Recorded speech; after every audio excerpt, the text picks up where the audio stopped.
আজকে আমাদের কোনো স্টাফরা নাই, আমরাও কোনো কিছু করতে পারি না। আমরা চাইলেও আমাদের হাত পা বাঁধা, কারণ আমরা ঢুকতে পারবো না। এখানে ফায়ার সার্ভিসের গাড়িগুলো এসে এখানে আটকায় গেছে, বাস্ট হয়েছে। হ্যাঁ, বোম যেভাবে বাস্ট হয় এইভাবে বাস্ট হয়েছে। যারা কিছু করতে পারতো ওরা কতটুকু করছে সেটা হচ্ছে মুখ্য বিষয়। হ্যাঁ, ওরা কিছুই করে না। ঘটনাটা ঘটছিল লাঞ্চের পর মানে একটার পর পরে ঘটনাটা। তো আগুনটা লাগছিল, ফার্স্টে লাগছিল 3 নাম্বার গেটে। 3 নাম্বার গেট হয়েছে আপনার এই যে কুরিয়ার গেট, যেটা আমরা চিনি। হ্যাঁ, কুরিয়ার গেটে আগুনটা লাগছিল। তো নর্মালি ওইখানে আগুন লাগলে এটা মানে যে আগুনটা লাগছিল শুরুতে, এটা ওইরকম এত বড় আগুন ছিল না। আপনারা আইসা কিন্তু দেখছেন অনেক বড় কিছু একটা ঘটনা ঘটে গেছে, এমন ছিল না। 3 নাম্বার গেটে যেহেতু আগুনটা লাগছিল, ওই সাইডে ভিতরে কিন্তু আপনারা জানেন কিনা জানি না, রানওয়েতে অলওয়েজ 4টা ফায়ার সার্ভিস থাকে, 4টা 5টা এরকম থাকে। এটা সিভিল এভিয়েশনের এটা থাকে।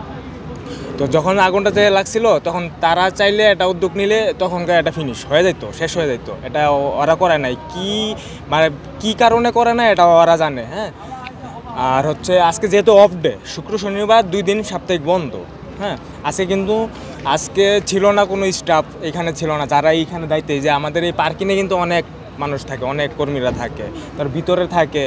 হ্যাঁ, আজকে 2টা সাইডে কিন্তু অফ, এটাও বন্ধ ওইটাও বন্ধ। তো এখানে মানুষ থাকে না, এখানে অলওয়েজ থাকে হাজার খানিক মানুষ থাকে, সবসময় থাকে। তো আজকে কেউই ছিল না।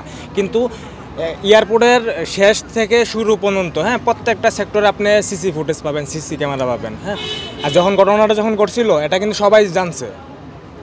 হ্যাঁ, এই মাথা থেকে ওই মাথা পর্যন্ত সবাই জানাজানি হয়ে গেছে এটা আগুন ধরছে। হ্যাঁ, তখন যে বাইরে থেকে যে ফায়ার সার্ভিসগুলো আসছিল, হ্যাঁ, ওরা ইনস্ট্যান্ট ঢুকতে পারে নাই, ওইখানে ঢুকতে পারে নাই। হ্যাঁ, ঢোকার রাস্তা একটাই, এটা হচ্ছে আপনার হ্যাঙ্গার গেট, এই যে 8 নাম্বার গেট যেটা।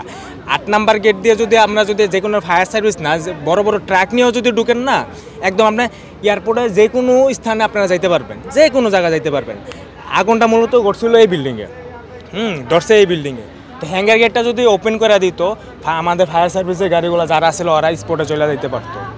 স্পটে যে গাড়িগুলো ছিল, এখন শুনতেছি যে ওই গাড়িগুলা মানে যেই গাড়িগুলোতে ফায়ার সার্ভিসে পানি ছিল, পানি নাকি শেষ। হ্যাঁ, এটা সত্য মিথ্যা এটা ওরাই জানে, কিন্তু ভিতরে ওরা চাইলেই পারতো। আগুন তখন ছিল, পরিমাণ ছিল একদম খুবই অল্প, হ্যাঁ, ছোট ছিল, তখন এটা ওরা করে নাই।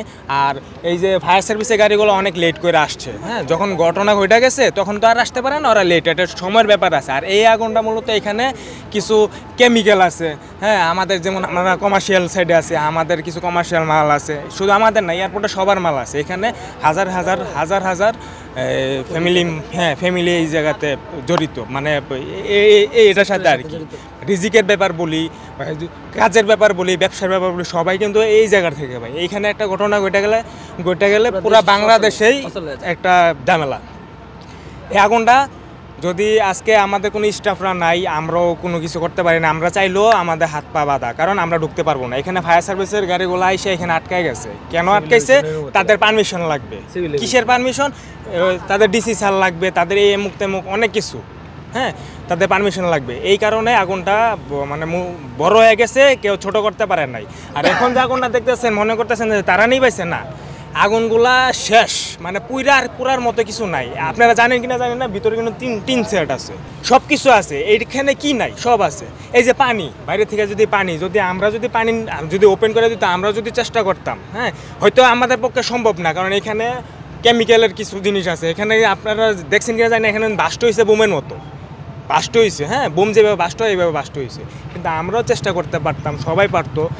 হ্যাঁ, আমরা এই দিক দিয়ে সীমাবদ্ধ ছিলাম, আমরা পারি নাই, এগুলো আমরা কিছুই করতে পারি নাই। যে যাদের হাতে ছিল, যারা কিছু করতে পারতো, ওরা কতটুকু করছে সেটা হচ্ছে মুখ্য বিষয়। হ্যাঁ, ওরা কিছুই করে নাই, ওরা কিছু করতে পারে নাই। কেন পারে নাই? তাদের পারমিশন লাগবে।